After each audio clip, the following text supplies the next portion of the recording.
السلام علیکم ناظرین، میرا نام ہے توقیر احمد اور آپ دیکھ رہے ہیں سموجی ٹی وی۔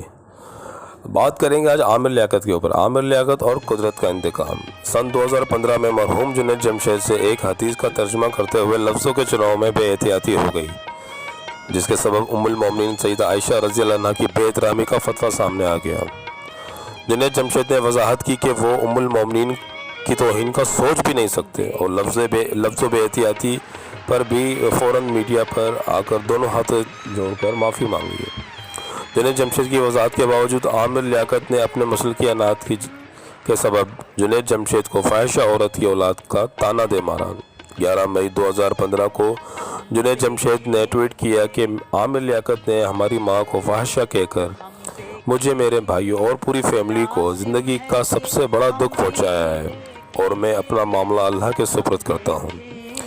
یہ ان دنوں کی بات ہے جب عامر لیاقت عالم آن لائن پروگرام کرتا تھا اور میڈیا پر ایک مذہبی اسکالر کے طور پر پہچانا جاتا تھا۔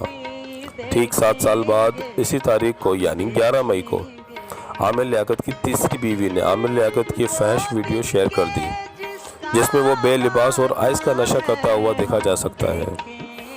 کوئی دیکھنا چاہے کہ جو لوگ اپنے معاملات اللہ کے سپرد کرتے ہیں، پھر قدرت ان سے کیسے انتقام لیتی ہے، تو وہ دیکھے کہ ایک ممبر نیشنل اسمبلی، میڈیا کا مشہور اینکر اور ایک معروف مذہبی بہروپیے کو بے نام گھرانے کی عورت نے ایسا ذلیل کر کے رکھ دیا کہ اب کوئی عزت دار عورت اس کے ساتھ جیون بتانے کو آمادہ نہیں ہوگی۔ حتیٰ کہ عامر لیاقت کسی عوامی فارم پر لوگوں کا سامنا کرنے سے بھی کترائے گا اور معاملہ شاید یہاں تک بھی نہ رکے، کیونکہ بے شک میرے رب کی پکڑ بہت سخت ہے۔ ویڈیو آپ کو پسند آئی ہو تو اس کو لائک اینڈ سبسکرائب لازمی کر دیجیے گا۔ بہت شکریہ۔